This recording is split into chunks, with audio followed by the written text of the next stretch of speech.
Mga driver at konduktor ng bus sumailalim sa mandatory drug testing. Biyahe naman papuntang Visayas at Bicol sa Araneta Center Bus Terminal, fully booked na. Any driver who is screened positive will not be allowed to continue driving. Bureau of Immigration inabisuhan ang mga pasahero na dumating sa Ninoy Aquino International Airport ng 3 oras bago ang kanilang nakatakdang flight. Malacanang nanindigang iginigiit na ng Duterte administration ng arbitral ruling sa usapin ng territorial dispute sa West Philippine Sea. Pagkakaroon ng heatwave sa Pilipinas, maliit ang posibilidad ayon sa Pag-asa. Una sa ating mga balita, sumailalim sa mandatory drug test ang mga driver at konduktor ng provincial buses upang matiyak ang kaligtasan ng mga magsisiuwian sa mga probinsya. Fully booked na rin ang mga biyahe sa Araneta Bus Terminal ilang araw bago ang simula ng mahabang bakasyon. Mula sa Araneta Bus Terminal, ito ang balita ni Mai Bermudez live. Mai, go ahead. Yes, Angel, magandang hapon. Umarangkada na ang mga bus pauwing probinsya habang tuloy-tuloy pa rin ang pagdating ng mga pasahero dito sa Araneta Center Bus Terminal. Pero ayon sa pamunuan ng Araneta Center Bus Station ay sa Miyerkules pa inaasahang dadagsa ang bulto ng mga tao na tinatayang aabot sa 8,000. Hindi ordinaryong araw ng Lunes ang inabutan ng mga driver at konduktor sa Araneta Center Bus Station kanina. Maaga pa lang inumpisahan na ng mga tauhan ng Philippine Drug Enforcement Agency o PDEA ang surprise mandatory drug test para sa mga driver at konduktor para sa kaligtasan ng mga pasahero. Ang mahigit 2 dekada ng driver na si Mang Fernando sang-ayon sa isinagawang drug test. Mas magandang ma-check talaga ang mga driver Kasi ang ibang driver, mga pagmaniyo, mga Any driver who is screened positive will not be allowed to continue driving until we confirm the result, and if they're confirmed negative, then they can proceed. Otherwise, any driver who is confirmed positive for drug use will be subjected to initially intervention dito through on-site counseling. At yung lisensya po nila, in coordination with the LTO, hindi natin i-release until makuha po nila yung proper certification from the DOH and from PDEA proving that they have undergone the appropriate intervention for drug use. Bago bumiyahe, isa-isa namang ininspeksyon ng Land Transportation Office o LTO ang mga bus upang masiguro na nasa kondisyon ng mga sasakyan. Kasama rin sa mga tiningnan ang rehistro ng sasakyan at lisensya ng mga driver. Kasama ang kanyang mga anak, kapatid at pamangkin, maagang bumiyahe si Lori Neal para sa isang buwang bakasyon sa Ticao Island sa Masbate. Bukod sa mahabang holiday, ngayon lang daw sila nagkaroon ng pagkakataon para makauwi. Excited! 4 years, hindi nakauwi Biyaheng Bicol naman, sina Nanay Norma na problema agad ang idinaing sa news team. Sa tagal ng paghihintay niyang makabiyahe, chance passenger lang siya at naghihintay kung may masasakyan. Nahirapan na po, nagugutom pa at ang hirap malayo ang pinanggalingan, galing pa po sa Pangasinan po. Sana pabilisan na ang biyahe ko sana. At dahil Lunes pa lang, inasahan na ng dispatcher na si Christopher na mas kakaunti pa lang ang babiyahe ngayong araw dahil sa Miyerkules pa ang dagsa ng bulto ng mga pasahero. Matumal po ma'am, hindi pa po ganong mapasahero. As of yesterday, nasa 7,000 plus kami. No? Almost 8,770 to combine both na bus port at itong bus station. So we'll be expecting it would range between 8,000 to 9,000 passengers. Mahigpit na rin ang seguridad sa loob at labas ng terminal kung saan ipinagbabawal ang pagdadala ng armas, matutulis na bagay at flammable materials. Iwasan din ang pagdadala ng mamahaling alahas o gadget na mainit sa mata ng mga kawatan. Dagdag pa ito, maging alerto sa lahat ng oras at bantayan ang mga kasamang bata at ang bag o mahalagang gamit. Medyo ilimita nila yung kanilang mga bagahe. na hindi rin mahirap sa pagkarga sa mga bus. Dahil karamihan, especially going to the Visayas, talagang tawagan nila lipat bahay. Angela, kasalukuyang kinoconsolidate ng Philippine Drug Enforcement Agency o PDEA ang datos mula sa National Capital Region. Yan ay nang tanungin natin kung may nagpositibo nga ba dito sa isinagawang mandatory drug test para sa mga driver at konduktor dito sa Araneta Center Bus Terminal. Bukod dyan ay tinatayang mas mababa sa 1,000 ang pasahero sa mga oras na ito dito sa Araneta Center Bus Terminal. Paalala rin ng pamunuan ng bus station ay bago mag-Friday ay bumiyahe na yung ating mga pasahero. Yan muna ang latest. Balik sa'yo, Angela. May, kung ang sabi mo ay kinoconsolidate pa nila itong mga, kung meron man nagpositibo para dun sa mga resulta ng mga mandatory drug testing para sa mga konduktor at bus driver dyan sa terminal, sino naman ang mga babiyahe ng mga bus driver at konduktor?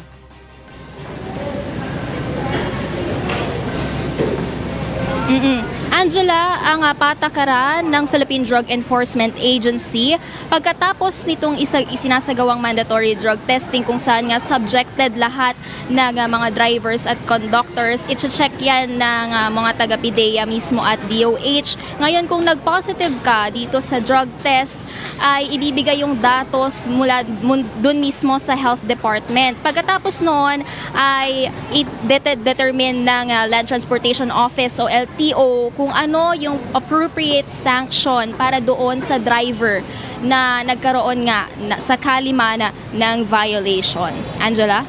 So kumbaga, ibig mong sabihin, status ko yung mga driver at konduktor dyan. Hanggat wala pang resulta, tuloy lang ang biyahe nila. Tama ba? Bago makabiyahe, Angela, total 5 minutes lang naman itong isinasagawang drug test, ay hintayin na lang nila yung resulta for 5 minutes. At pagkatapos noon, kukuha sila ng clearance mula sa PDEA at doon malalaman kung makakabiyahe ba sila o hindi. My last question na, no? Kamusta naman ang seguridad dyan ngayon sa bus terminal? Meron ba silang mga na-encounter na aberya? At meron ba silang special help desk dyan ngayon dahil sa dagsa ang pagpunta ng mga pasahero dyan ngayon sa terminal? Angela, mahigpit pa rin yung ipinapatupad na seguridad dito sa loob at labas ng istasyon. Bawal ang mga flammable materials, mga matutulis na bagay at mga armas. Dito sa aking kanan ay makikita yung iba't ibang mga help desk, merong mga first aid stations, merong stasyon ng mga pulis mula sa QCPD para pagtanungan ng ating mga mananakay. Angela? Alright, maraming salamat sa iyo, May Bermudez. Kakaunti pa ang mga pasaherong dumadating sa Ninoy Aquino International Airport o NAIA. Pero inabisuhan na ng Bureau of Immigration ang mga pasahero na magpunta sa paliparan 3 oras bago ang kanilang nakatakdang flight upang makaiwas sa anumang problema sa kanilang biyahe palabas ng bansa. Mula naman sa NAIA Terminal 1, ito ang balita ni Joan Nano live. Joan, go ahead. Yes, magandang hapon sa iyo, Angela, at sa lahat ng ating mga kasambahay. Upang maiwasan nga na maiwanan ng kanilang mga flight, pinapayuhan ng Bureau of Immigration ang mga pasahero na babiyahe palabas ng bansa na kung maaari ay magpunta ng mas maaga dito sa NAIA. Ayon nga sa BI, mas makabubuti kung maglalaan ng 3 oras na palugit ang mga pasahero bago ang kanilang nakatakdang flight upang maayos na maproseso ang kanilang mga dokumento.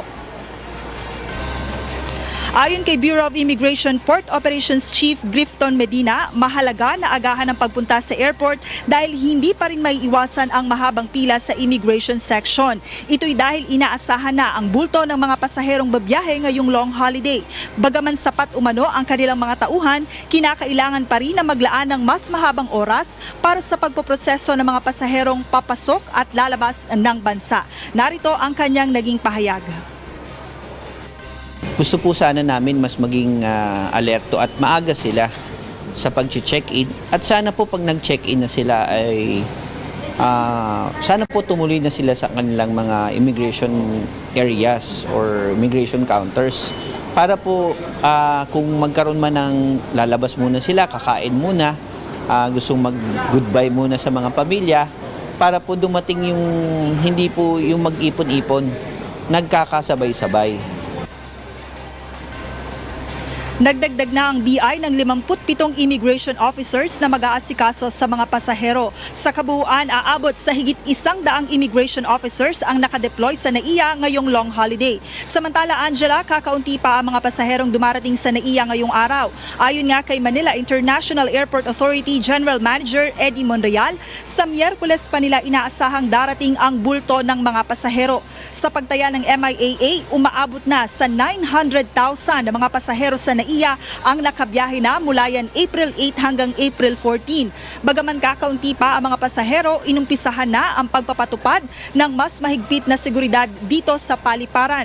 Masusing iniinspeksyon ng mga security ang lahat ng bagahe ng mga pasahero na idinadaan sa mga x-ray machine upang masiguro na walang makalulusot sa mga bagay na ipinagbabawal.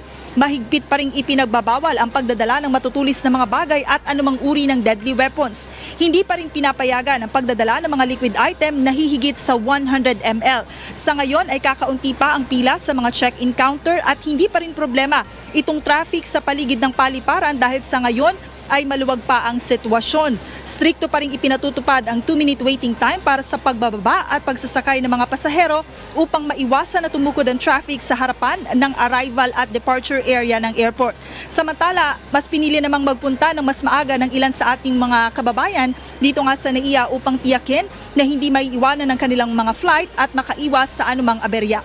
Narito ang kanilang mga naging pahayag. Because it's so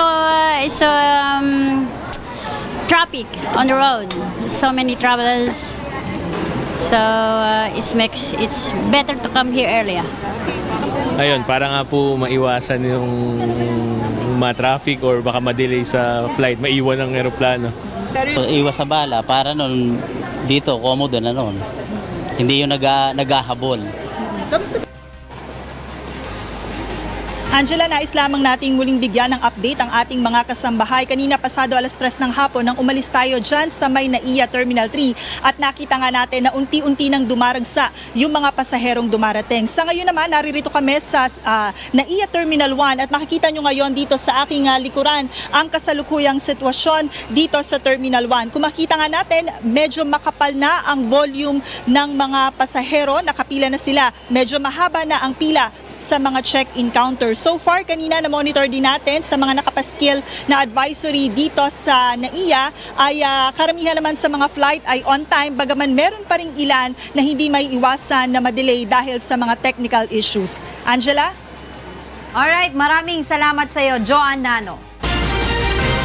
Ngayong dagsa ang mga pasahero sa mga pantalan, hindi may iwasan na may mga kolorum o hindi rehistradong sasakyang pandagat na magsasamantala ng bumiyahe. Babala ng Philippine Coast Guard, delikadong sumakay sa mga kolorum na bangka. Ito ang balita ni April Senedoza. Huwag tangkilikin ang mga kolorum o hindi rehistradong pampasaherong bangka. Ito ang babala ng Philippine Coast Guard o PCG, kasabay ng pagdagsa ng libo-libong pasahero sa iba't ibang pantalan sa bansa. Aminado ang Coast Guard na hirap silang i-monitor ang mga ito, kaya humihingi sila ng kooperasyon sa ating mga kababayan na i-report ang naturang iligal na gawain. May malaking role dito ang publiko na huwag nang sumakay, huwag tangkilikin.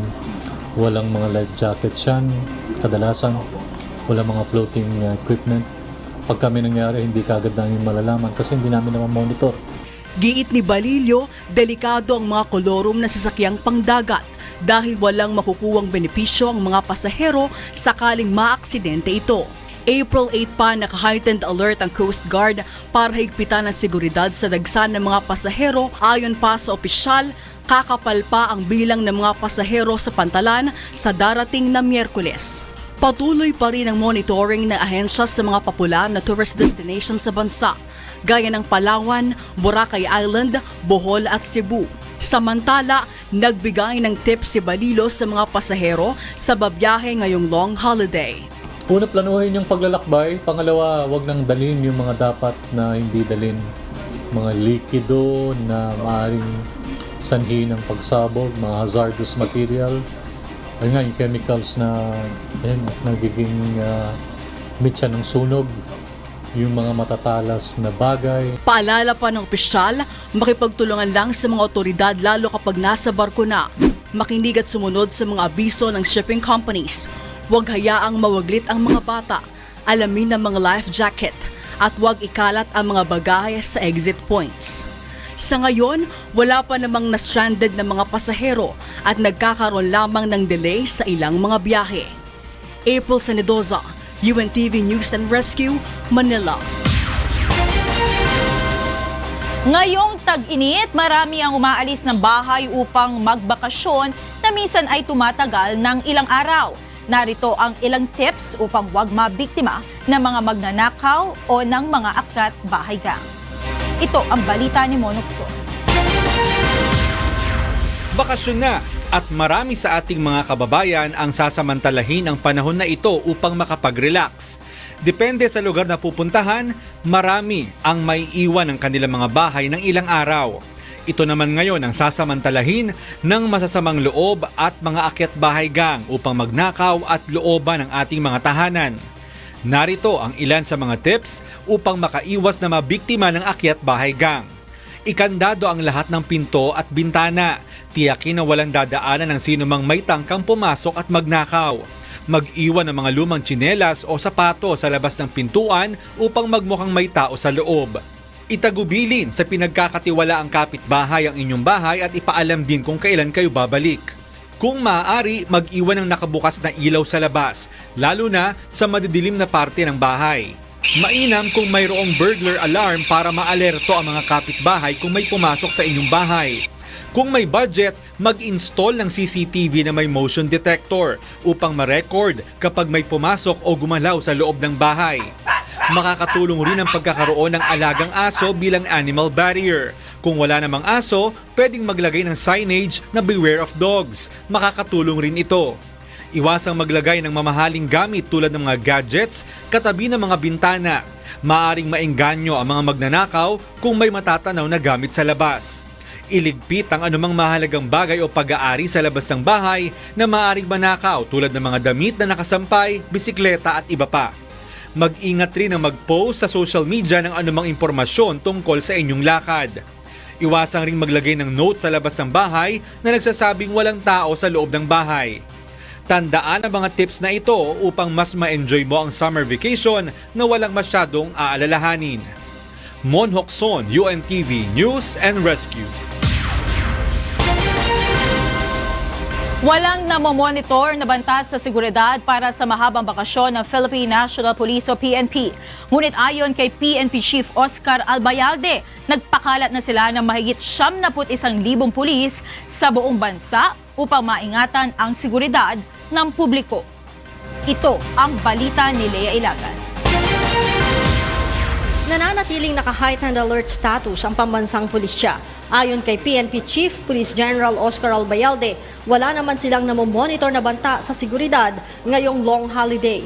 Gayunman, nagpakalat na rin siya na mahigit 91,000 na pulis upang magbantay sa buong bansa. We have deployed 91,201 personnel in 17 regions for route security, target hardening and security operations in places of convergence and transportation hubs. Sa Miyerkules, itataas sa full alert status ang buong PNP lalo na sa mga lugar na dinadagsa ng mga bakasyonista. Ito'y para maiwasan ang iba't ibang insidente at krimen na nangyayari tuwing bakasyon. Sinabi pa ni Chief PNP, tuloy ang kanilang kampanya laban sa illegal na droga kahit na bakasyon. Siguro magpursigi pa tayo dahil nga lately sinasabi nga ng ating Pangulo na parang nakikita niya parang lumalala pa yung supply of drugs dito sa ating bansa. So hindi tayo pwedeng tumigil. Matatandaang noong Pebrero, sinabi ng Pangulo na lumala ang problema ng bansa sa illegal na droga mula sa dating 3 million drug users ay umakyat na ito sa 7 to 8 million. Lea Ilagan, UNTV News and Rescue, Campo Crame. Nagsimula na ngayong araw ang isang linggong maintenance shutdown ng Metro Rail Transit o MRT. Kaugnay nito, mahigit 100 point-to-point bus ang pinayagang makabiyahe para umagapay sa mga apektadong pasahero. Ito ang balita ni Asher Kadapan Jr. Simula ngayong araw hanggang sa Linggo, hindi muna babiyahe ang tren ng Metro Rail Transit o MRT. Kaugnay ito ng taunang general maintenance sa mga bagon, riles, electrical systems at pasilidad ng lahat ng istasyon ng MRT. Ayon kay MRT3 Director for Operations Mike Kapati, maraming kailangang ayusin sa buong sistema ng MRT kaya tatagal ng 1 linggo ang shutdown ng kanilang operasyon. After this, we'll have a more train availability, mas mabilis ang headway natin, ibig sabihin yung pag-iintay. And at the same time, yung ating mga facilities mas na-maintain ng maayos. Bilang alternatibong transportasyon sa mga maaapektuhang pasahero ng MRT, 140 bus ang binigyan ng special permit ng Land Transportation Franchising and Regulatory Board. Magsasakay at magbababa ang mga naturang bus sa lahat ng northbound at southbound stations ng MRT3 mula alas 5 ng madaling araw hanggang alas 9 ng gabi. Ang pamasahe sa mga naturang bus ay katulad din ng ibinabayad sa MRT3. Pinagsabihan at binigyan naman ng warning ni MMDA EDSA Traffic Czar Bong Nebriha ang ilang driver ng bus na kasama sa MRT3 Bus Augmentation Program. Ito ay dahil nagkanya-kanya na ng biyahe ang mga ito matapos makarating sa MRT Taft Avenue Station sa halip na muling pumila papunta sa North Avenue Station. Nagkakaroon na ng kalituan kasi yung galing North Avenue pag-ikot may mga laman ng iba, tapos may mga signages na sila pagpunta ng Fairview yung iba. Hindi naman po ganun yung yung usapan namin. Ang usapan namin, paikot-ikot lang sila dito. Karamihan sa mga pinag-update natin dito ay mga number moving. So basically, hindi sila po pwede pupunta doon sa ruta nila. Epektibo ang Bus Augmentation Program hanggang Miyerkules, April 17 at muling babiyahe sa Sabado, April 20 hanggang sa araw ng Linggo, April 21. Samantala, wala namang biyahe ang LRT Line 1 at 2 sa April 18 hanggang April 21 para magsagawa rin ng maintenance sa kanilang sistema. Asher Kadapan Jr., UNTV News and Rescue, Quezon City.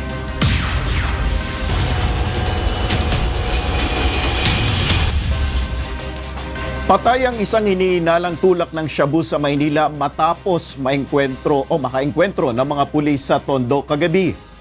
Ito ang balita ni Asher Kadapan Jr.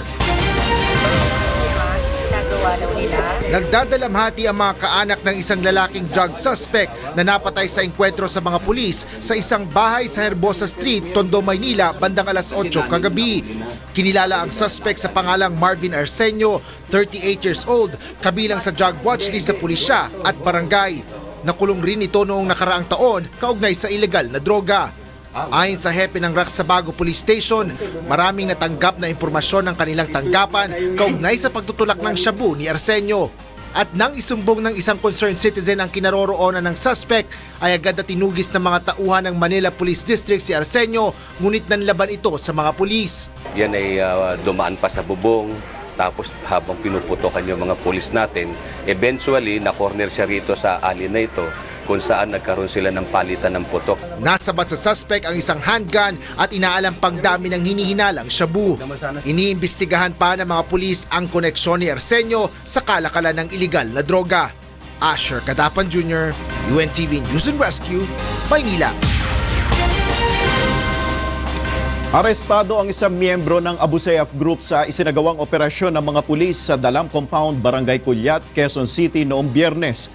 Kinilala ang naarestong ASG member na si Abu Ahir Kulim Indal alias Anual Dasil at Abu Kair na nahaharap sa kasong kidnapping at serious illegal detention. Ayon kay PNP Chief Oscar Albayalde, si Abu Kair ay isa sa pinagkakatiwalaang tauhan ni na ASG Commander Furuji Indama at ASG Sub-Leader Nur Hasan Jamiri. Si Abu Kair ay kasama sa mga dumukot sa 15 tauhan ng Golden Harvest Plantation sa Lantawan, Basilan noong June 2001. Ayon kay Albayalde, posibleng nagtatago lamang sa Metro Manila si Abu Kair dahil sa matinding operasyon ng militar at pulis sa Mindanao. We don't want to take anything for granted. Sabi ko nga, this arrest actually, the Abu Sayyaf, lumalabas na talagang itong mga tao na to are feeling the pressure in Mindanao. Remember, just 2 weeks back or last week lang, meron naman sa Region 2, di ba? So kalat itong lumalabas na talagang medyo itong mga to are trying to lay low muna dahil sa napakaraming at saka doon sa intense military and police operations in Mindanao. Si Abu Khair ay sinampahan na ng kasong illegal possession of explosives dahil sa granadang nakuha sa kanya nang ito ay maaresto. Susunod sa Ito ang Balita. Pagkakaroon ng heatwave sa Pilipinas, maliit ang posibilidad ayon sa Pag-asa.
Ito ang balita. We'd like to thank the following.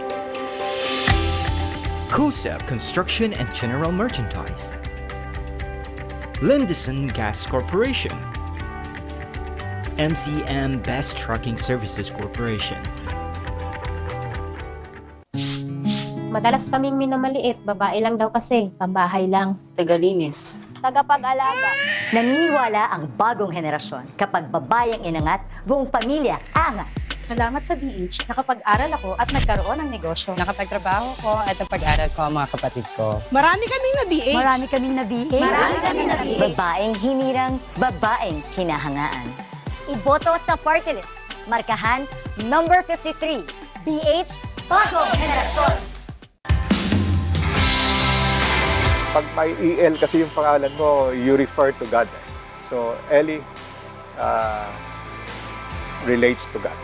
Yun po. Kasi yung sa salitang Hebrew ng mga Hudyo, EL is God. Binabati ko po kayo, Brother Eli, at panalangin na kayo po ay magkakaroon pa ng madaming oportunidad para magsilbi po sa tao at sa ating Panginoon.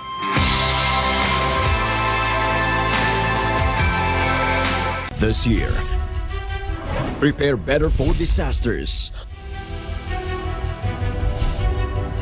Learn more and equip yourself with life-saving skills. The 4th UNTV Rescue Summit, presented by UNTV in partnership with Marikina City, host of the 4th Rescue Summit.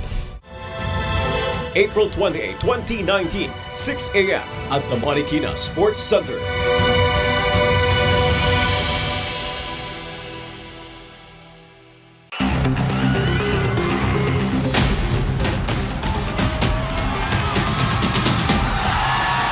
Congratulations sa UNTV Cup Season 7 champion, AFP Cavaliers.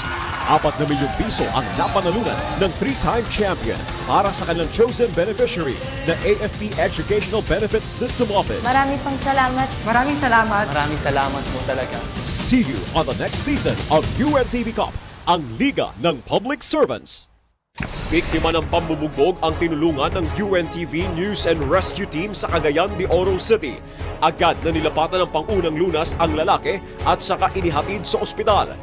Kung halimbawa po tayo ay may kilala na napasama sa trouble o napaaway na bugbog, i-assess natin gaano kalala yung mga tinamo niyang pambubugbog.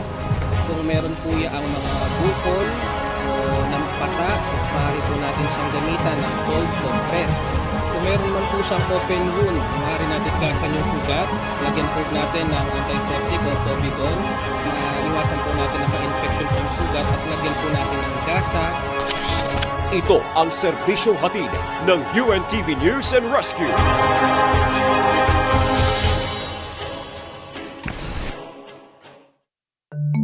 What is rabies? Rabies is a preventable disease caused by a virus that infects the brain that may result to death. Fever, headache, and weakness or discomfort are some of the early symptoms of rabies in people. Insomnia, anxiety, confusion, partial paralysis, excitation, hallucinations, agitation, increase in saliva production, difficulty in swallowing, and fear of water are some of the symptoms that may be observed as the disease progresses. Rabies can be prevented through vaccination of house pets and by staying away from stray animals. This is UNTV News and Rescue, reminding you to spread awareness to help stop rabies.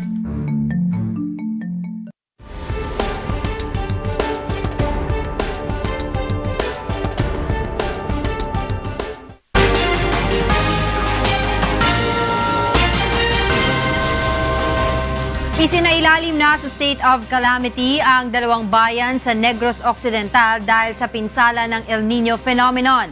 Sa ngayon ay 30 lugar na sa bansa ang nasa ilalim ng state of calamity dahil sa nararanasang tagtuyot. Ito ang balita ni Lane Moreno. 80% ng palayan ng ANG Esteban Farmers Association sa Barangay San Miguel, Murcia, Negros Occidental ang napinsala ng El Nino phenomenon. Ayon kay Rosalie Alit, ang presidente ng asosasyon, pinapakain na lamang nila sa mga kalabaw ang mga pananim na palay dahil hindi na nila ito mapapakinabangan. Boating stage, so kag iba nagabuswak bala ng milking stage na diragi sila na igo gid hindi na namon puslan basta buting kag milking na gani ang maigo sa humay wala na ginatsan sayang mapuslan pa namon di na naka-recover mo. Buwan pa lamang ng Pebrero ay kaunti na ang dumadaloy na tubig sa tuburan. Hindi pa rin natatapos ang ginagawang irigasyon kaya halos wala nang dumadaloy na tubig sa mga kanal papunta sa mga palayan. Isa lamang ang Murcia sa dalawang bayan sa Negros Occidental na nasa state of calamity dahil sa El Nino. State of calamity, actually naka-declare na ang banwas na Kaya bangod sina sang during sa amon nga survey kag assessment man sa 6 barangays lang Hindi pa rin maaaring makapaglabas ng pondo mula sa lokal na pamahalaan dahil sa ban ngayong election period. Isinailalim rin ang bayan ng Isabela sa state of calamity dahil sa pinsala ng tagtuyot sa mga pananim. Umabot na sa 10 milyong piso ang pinsala sa saging at iba pang mga pananim. 12 barangay na rin ang apektado dito. Sa ngayon, umabot na sa 30 ang nasa ilalim ng state of calamity dahil sa epekto ng El Nino. Binubuo ito ng 5 probinsya at 25 syudad at munisipalidad mula sa mga rehiyon ng CAR, Memaropa, Bicol, Region 6, Region 7, 9, 11, 12 at BRMM. Mahigit sa 5.051 billion pesos na ang naitalang pinsala sa agrikultura na karamihan ay mga pananim na mais at palay. Mahigit din sa 164,000 mga magsasaka at mahigit sa 177,000 hektarya ang naapektuhan. Nagsasagawa ang Department of Agriculture ng mga cloud seeding operations sa mga lugar na apektado ng tagtuyot. Tiniyak naman ng Malacanang na nakahanda ang pamahalaan sa mga nakaambang power at water interruption bunsod ng El Nino. Ito ang tugon ng palasyo na tanungin hinggil sa magkakasabay na suliraning nararanasan ng taong bayan bunsod ng napakainit na panahon. Sa iba't ibang I was just talking to Secretary Al. Sabi niya, we're on top of it. Hindi niya sabi sa akin kanina. Lelaine Moreno, UNTV News and Rescue, Negros Occidental. Sa kabila ng nararanasang mainit na panahon sa bansa, iginiit ng Pag-asa na maliit ang posibilidad na maranasan ang heat wave sa bansa. Nagpaalala din ng Weather Bureau na maging mapanuri sa mga lumalabas na ulat panahon na hindi galing sa kanila. Ito ang balita ni Ray Pelayo. Sa kabila ng nararanasang pagtaas ng temperatura, maliit pa rin ang posibilidad na magkaroon ng heatwave sa bansa. Ayon sa Pag-asa, magkaibang lokasyon at forma ng landmass ng Pilipinas na isang tropical country kumpara sa mga lugar na nagkakaroon ng heatwave gaya ng Amerika at Australia. Ayon sa World Meteorological Organization o WMO, nangyayari ang heatwave kapag tumaas ng 5 degrees Celsius ang temperatura kumpara sa normal na pinakamataas na temperatura sa isang lugar sa loob ng 5 o mahigit pang magkakasunod na araw. Daan o libo ang namamatay kapag nangyayari ang heatwave. But in the Philippines, since surrounded tayo ng tubig, mababa yung chance na magkaroon ng heat wave or yung tuloy-tuloy na sobrang init talaga na maximum temperature, hindi siya yung heat index. Ang pinakamataas na temperatura ngayong panahon ng tag-init ay naitala sa Isabela noong April 10 na umabot sa 38.7 degrees Celsius. Umabot naman sa 51.7 degrees Celsius ang pinakamataas na heat index o temperaturang naramdaman sa katawan na naitala sa Dagupan City noong April 9. Ayon sa Pag-asa, responsable lamang sila sa mga datos na galing sa kanilang tanggapan na opisyal nilang inilabas. Nagpaalala naman ang ahensya na maging mapanuri sa mga ulat panahon na galing sa ibang mga source. Noong April 12 ay nabahala ang ilan sa post ng Philippine Weather Foundation sa social media account nito na tila napakataas ng heat index sa Dumaraw Capiz na ayon sa kanila ay umabot sa 65.1 degrees Celsius. May tugon naman dito ang Pag-asa. In terms of maximum temperature naman, dun sa may area na yun, sa malapit sa Capiz, ang pinakamalapit is Rojas City at nakapagtala tayo dun ng 32 degrees Celsius lamang na maximum temperature at yung heat index na equivalent is 40 degrees Celsius. So napakalayo dun sa 65 degrees na sinasabi nilang record-breaking.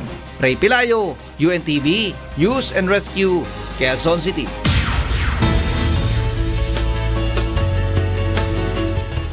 Alamin na natin ang latest sa lagay ng panahon mula kay Ray Pelayo na nasa UNTV Weather Center.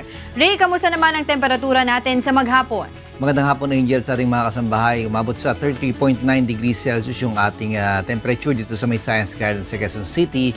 At ayon sa Pag-asa, patuloy tayo makakaranas ng malinsangang temperatura maging sa ibang mga lugar. Ngayon, umiiral tong easterlies o hangin na nanggagaling dito sa may silangan na nakakaapekto sa malaking bahagi ng ating bansa. May mga localized thunderstorms dito sa may northern at central Luzon, particular yung area ng Cordillera Administrative Region, kasama na yung Ilocos at maging itong Cagayan area. Ayon din sa Pag-asa, ang Metro Manila at nalaming bahagi ng ating bansa ay makakaranas din po ng mga thunderstorms. Kanina yung nakuha ng ating satellite imagery ng galing sa Pag-asa, makita natin talagang meron tayong mga pag-ulap na nakikita dito sa may Northern Luzon at sa western section ng Central Luzon at maging sakop yung ilang bahagi ng Metro Manila. Medyo nagdulot yan na makulimlim na panahon sa mga lugar na yan, maging dito sa may area ng Davao Region at ilang bahagi ng General Santos City nakaranas din dyan ng mga thunderstorms. Yung radar ng Pag-asa, makikita naman natin na mayroong mga pagulan pa rin dito sa may area ng western section ng Visayas, yung Panay Island, lalo na dyan sa mga lugar na yan, nakakaranas din ng mga thunderstorms. So far, ngayon wala tayong bagyo o low pressure area sa Philippine Area of Responsibility. Angel? Maraming salamat sa iyo, Ray Pelayo, mula sa UNTV Weather Center.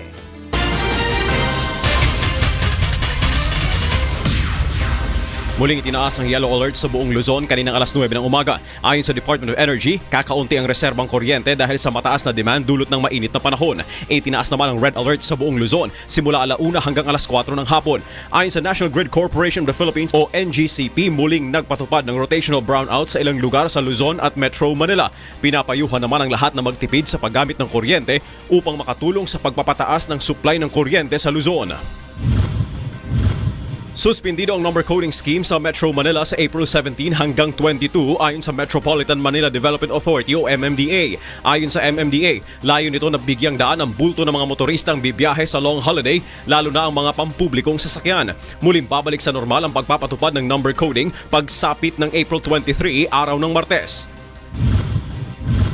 Abiso sa mga naglalakad ng visa o mga dokumento sa US Embassy. Sarado ang embahada at mga konsulado ng Estados Unidos sa bansa ngayong Huwebes at Biyernes, April 18 at 19 dahil sa long holiday. Magbabalik ang serbisyo ng US Embassy sa Lunes, April 22. Half-day lang ang pasok sa lahat ng mga korte sa buong bansa sa Miyerkules, April 17. Iniutos ito ni Supreme Court Chief Justice Lucas Bersamin bilang konsiderasyon sa mga empleyado ng korte na bibiyahe ngayong long holiday. Sa mga korte na nasa mga gusaling pagmamayari o kontrolado na lokal na pamahalaan, wala nang pasok sa buong araw ng Miyerkules sakaling magdeklara ng whole-day work suspension ang local government.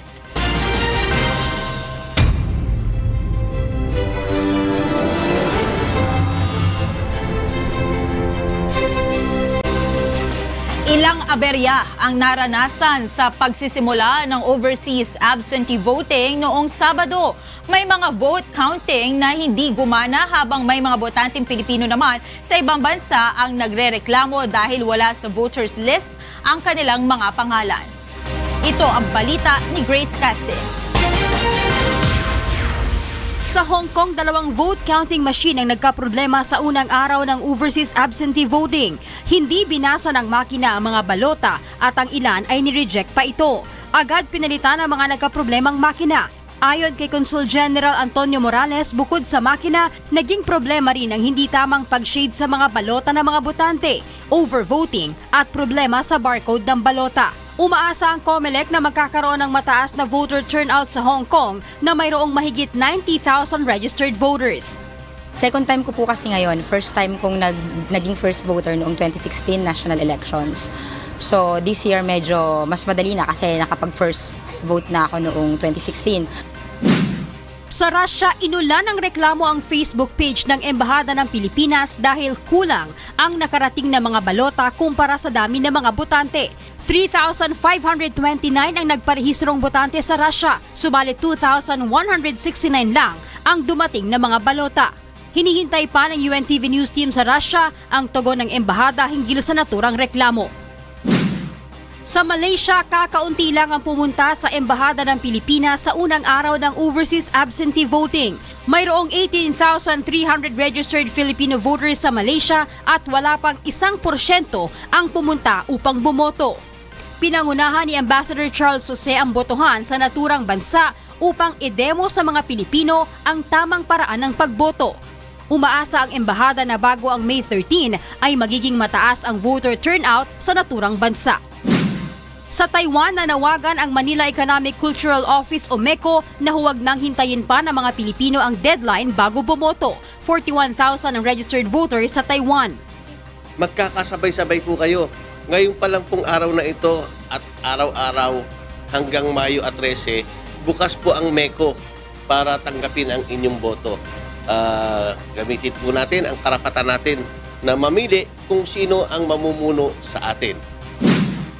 Sa East Timor, 1,200 ang nakatalang mga Pilipino, subalit 756 lang ang registered voters. Ayon kay Consul Jason Anasarias, paiigtingin pa nila ang ginagawang Voters Information Campaign upang lalo pa nilang mahikayat ang mga Pilipino na bumoto. So, on the average, usually ang mga bumoboto sa overseas voting nasa 20 to 30%. Probably makatanggap din tayo ng mas mataas pa dun siguro. Based sa nakikita ko, makaka-improve tayo ng konti dun sa rate of turnout ng voters dito sa Timor-Leste.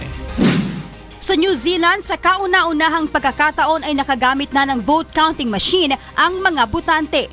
Mayroong mahigit 19,000 na mga registered voters sa naturang bansa, subalit sa unang araw ng absentee voting ay kakaunti lang ang pumunta upang bumoto.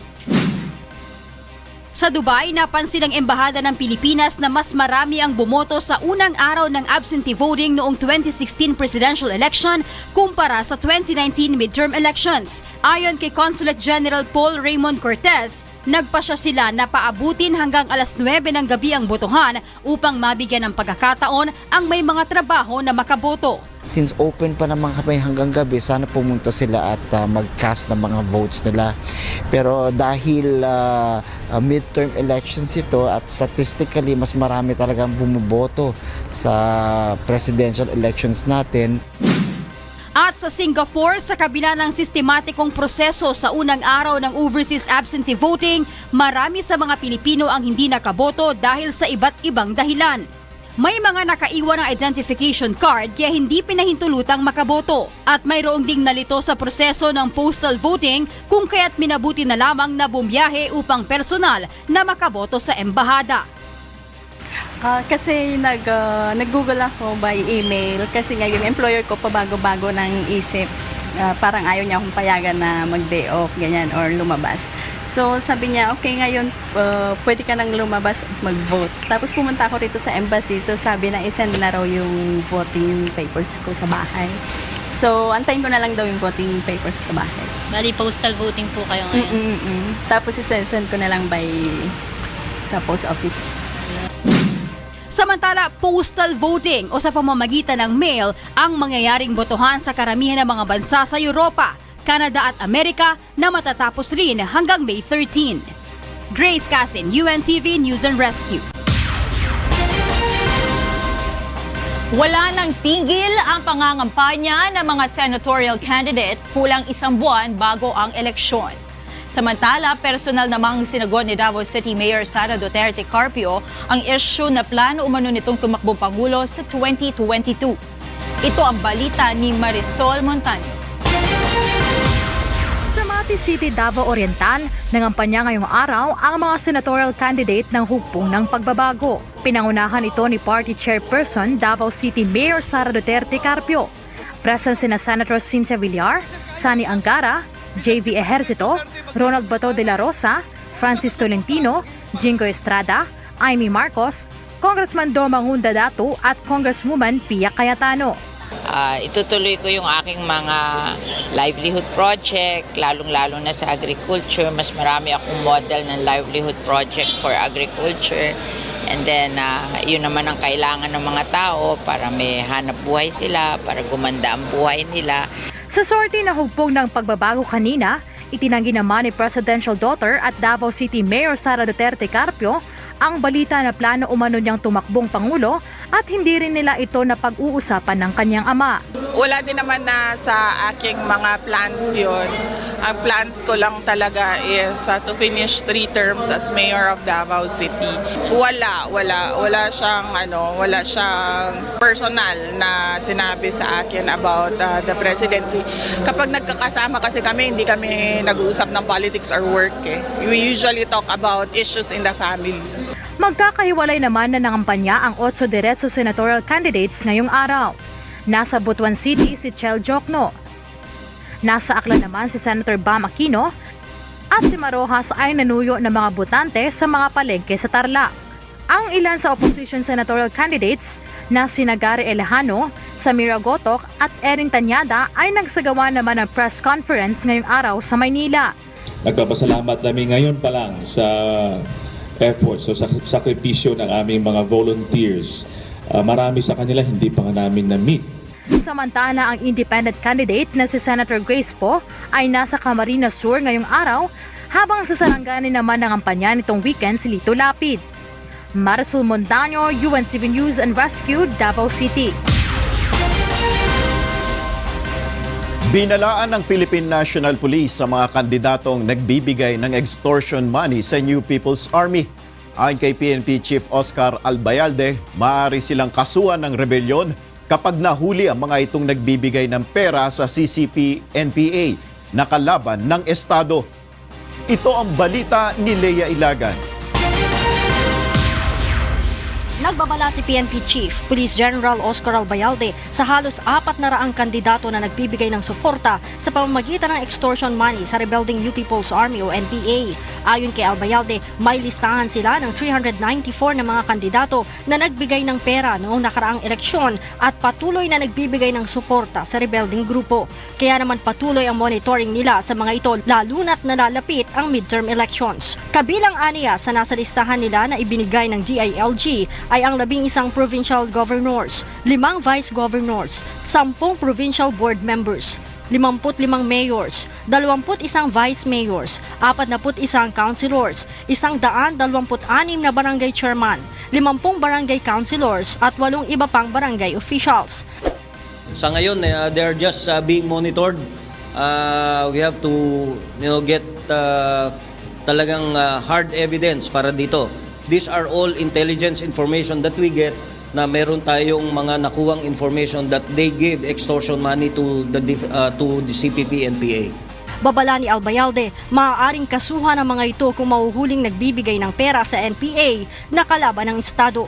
I would like to caution candidates, private individuals and juridical entities who willfully donate to the coffers of the enemies of the state.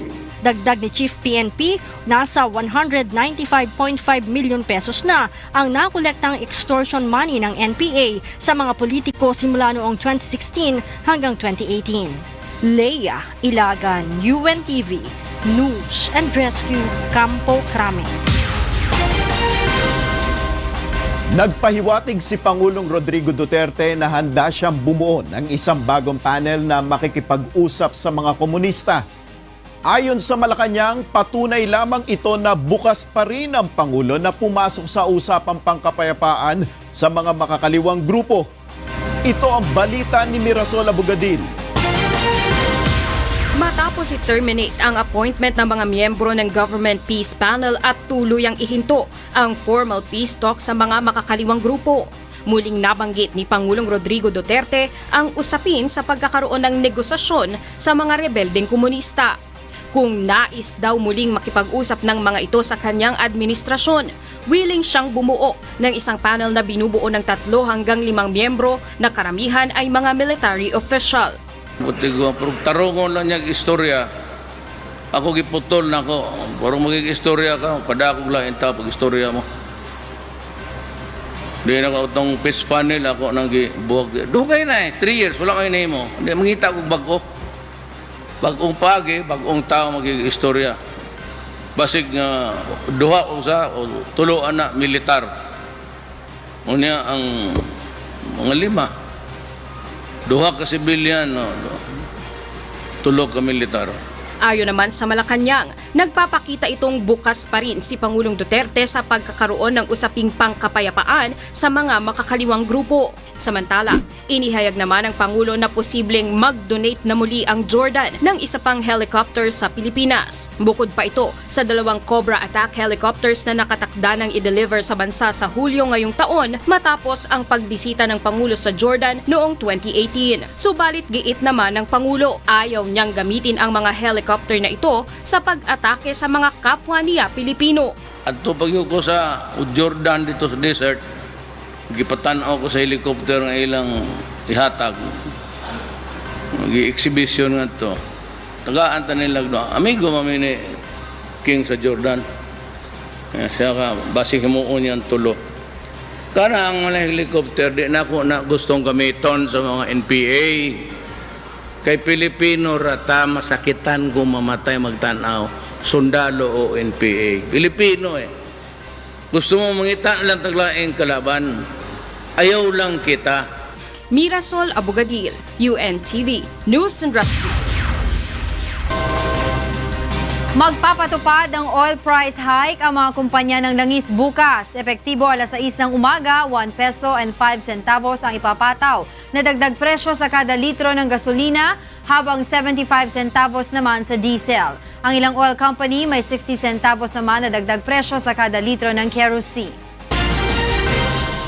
Walang ibinigay na extension ang Bureau of Internal Revenue o BIR sa deadline ng paghahain ng income tax return ngayong araw. Ang mga inabot ng 5 p.m. deadline ngayong araw sa paghahain ng ITR ay pinatawa ng multa ng kawanihan.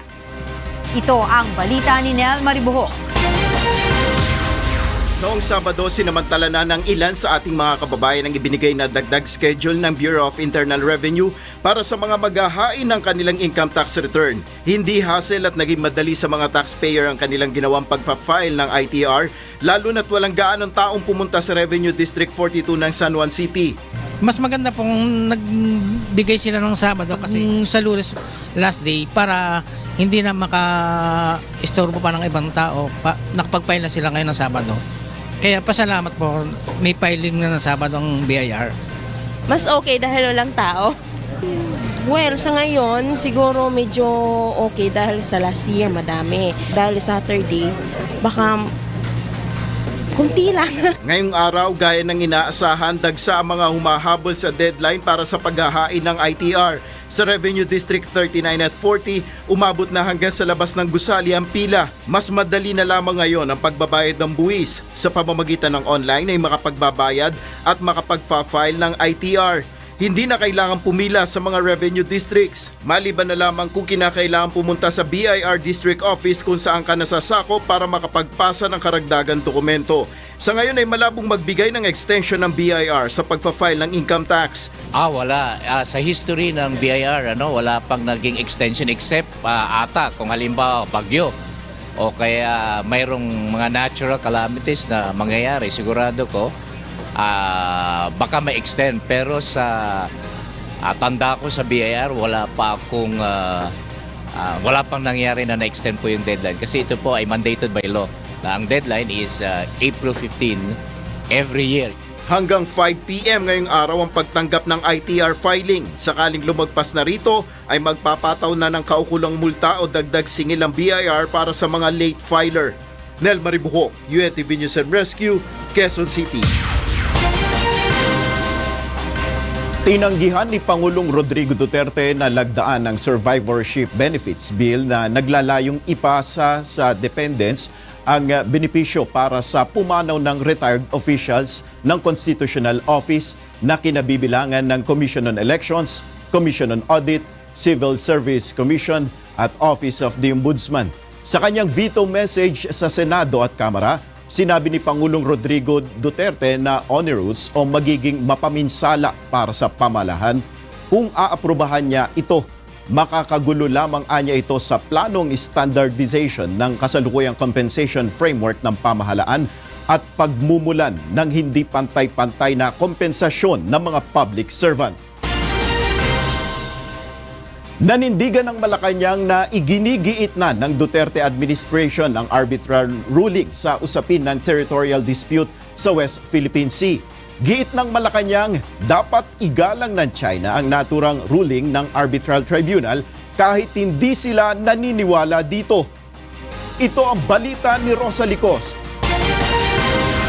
Pinabulaanan ng palasyo ang ulat na isinasantabi ng Duterte administration ng arbitral ruling na pumapabor sa Pilipinas kontra China sa usapin ng territorial dispute sa West Philippine Sea.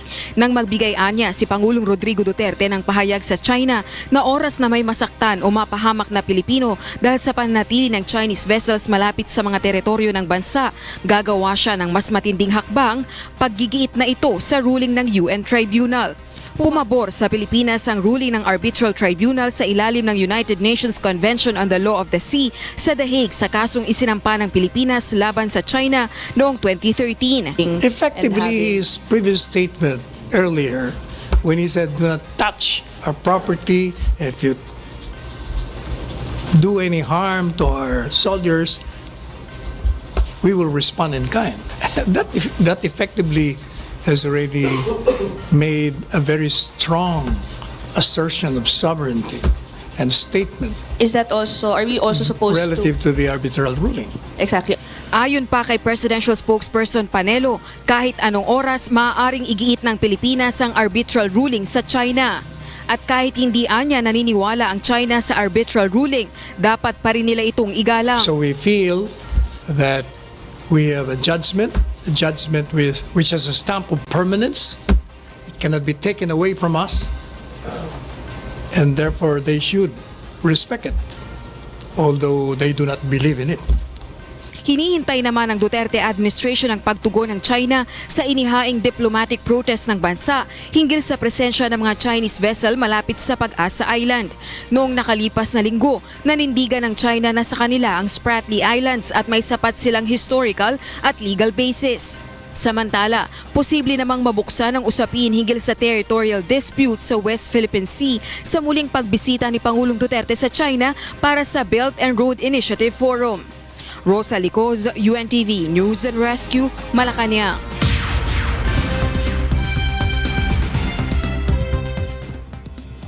And for the news abroad, at least 3 children were killed when a tornado swept southern United States.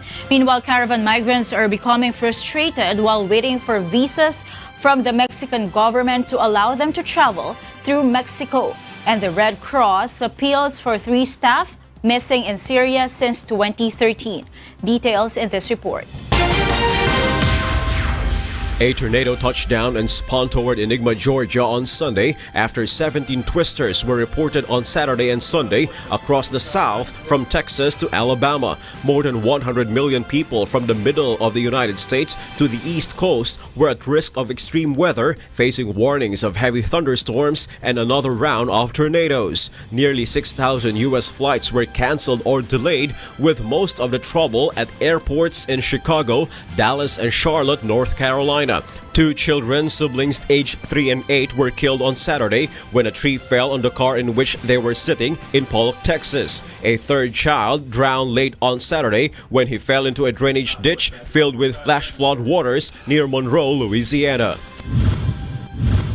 Migrants from Central America are growing frustrated as they await visas from Mexico's government that will allow them to travel through the country on their way to the United States. One Honduran migrant said on Sunday she had been waiting 23 days for a visa, while another said he had been waiting 16 days and was considering returning home.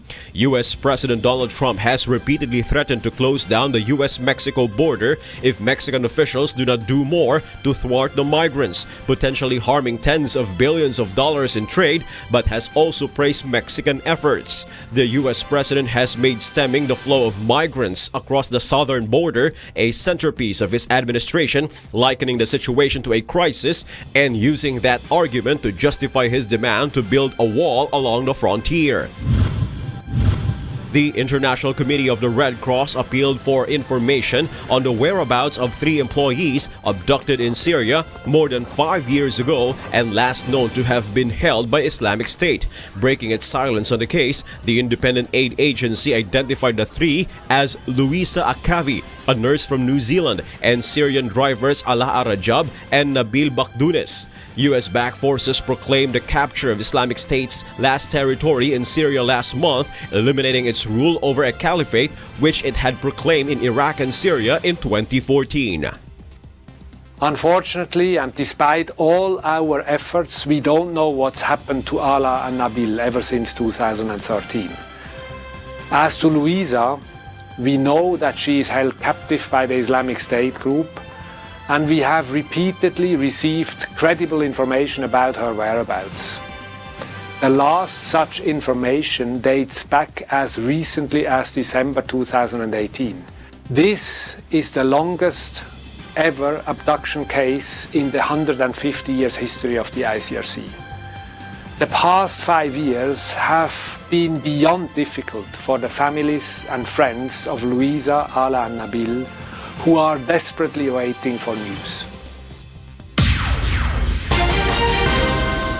The United States will use all economic and political tools to hold Venezuelan President Nicolas Maduro accountable to the worsening crisis in his country. MJ Pineda reports.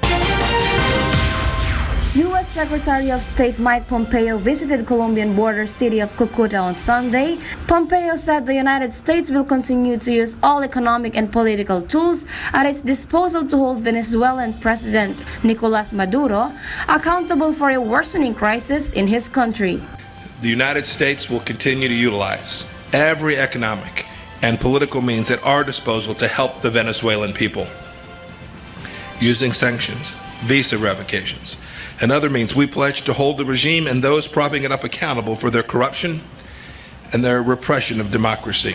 Maduro blames U.S. sanctions for the country's economic problems and dismisses opposition leader Juan Guaido as a U.S. puppet. Guaido in January invoked the Constitution to assume an interim presidency, arguing Maduro's 2018 re-election was illegitimate. Though most Western nations have recognized Guaido as a head of state, Russia, China, and Cuba have stood by Maduro. Pompeo urged Maduro to leave his post and Venezuela so the country can return to normalcy. Mr. Maduro, open these bridges, open these borders.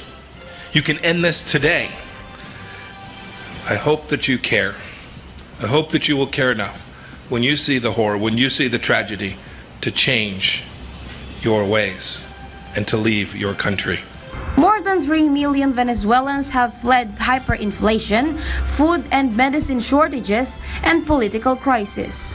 Cucuta receives a significant portion of Venezuelan migrants arriving in Colombia, many of whom come with only what they can carry. MJ Pineda, UNTV News and Rescue, New York, USA.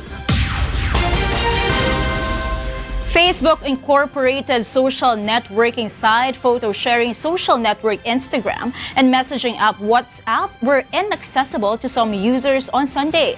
DownDetector.com, which monitors outages, indicated that there were more than 12,000 incidents of people reporting issues with Facebook at its peak, but that figure dropped to about 2,000 reports. Facebook experienced one of its longest outages in March when some users around the globe faced trouble accessing Facebook, Instagram, and WhatsApp for more than 24 hours. The outage monitoring website also showed that at the peak on Sunday, there were more than 3,000 incidents of people reporting issues with WhatsApp and 7,000 with Instagram.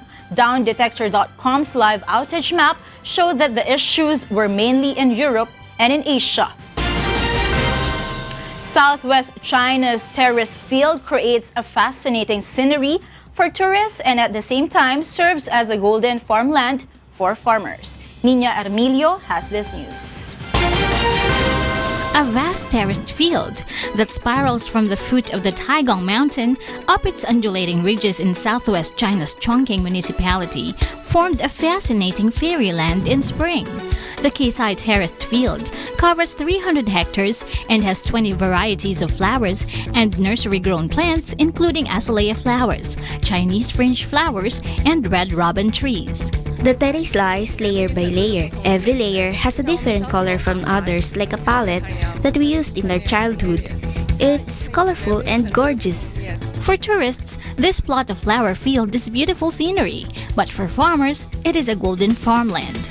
The flowers and seedlings are often sold to Chongqing and neighboring Guizhou province for urban greening. We used to plant sweet potatoes, maize and rice, but now we are encouraged by the government to grow flowers.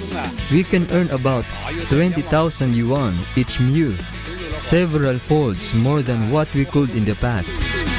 Known as the most beautiful curves on the earth, terraced fields are commonly used for farming on hilly or mountainous terrain, helping reduce both soil erosion and surface runoff.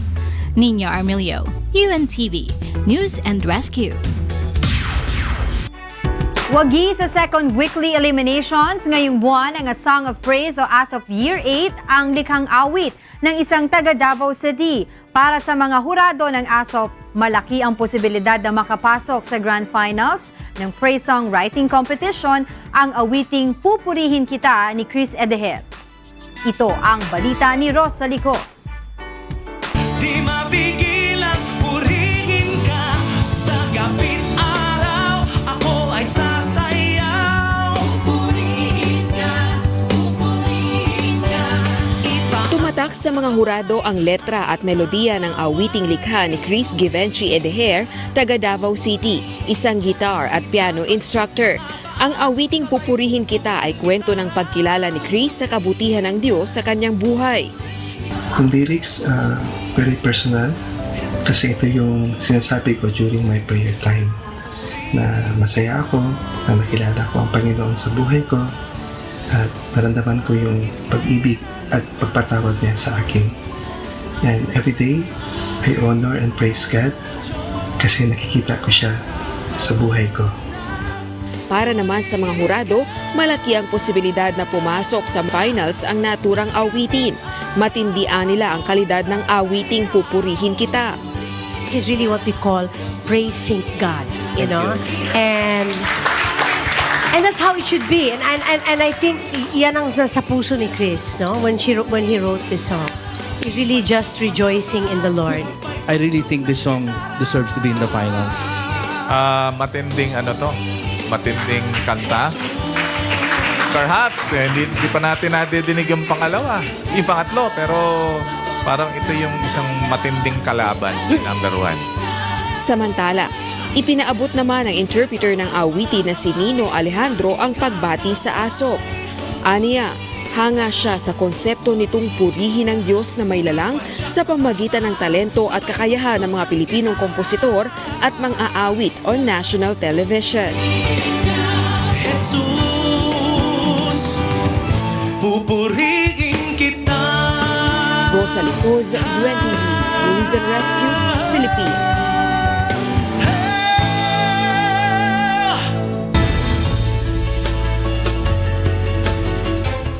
Bukas na muli sa publiko ang pamosong binurong point sa isla ng Catanduanes. Perfect getaway ito ngayong long holiday. Ito ang balita ni Jun Surya. Hanap niyo ba ay adventure sa inyong summer vacation? Subukan ang mga ipinagmamalaki ng isla ng Catanduanes.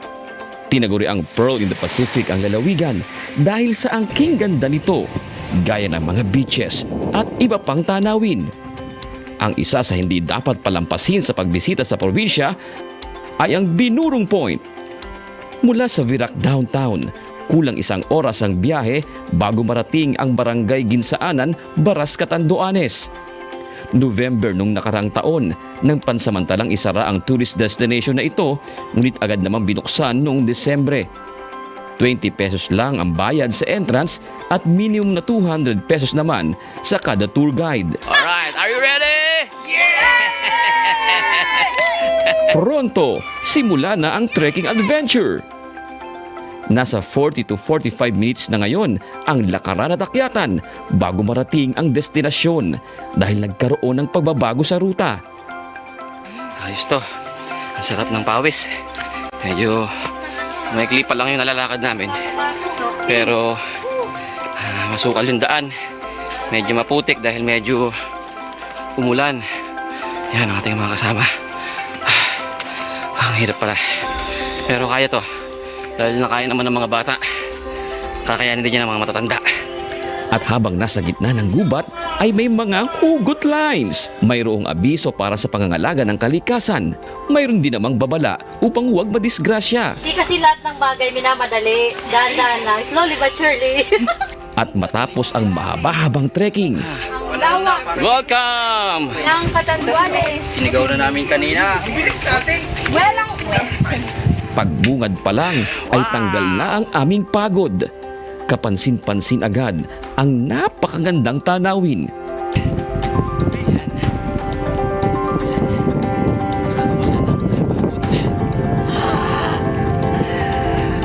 success. Tagumpay.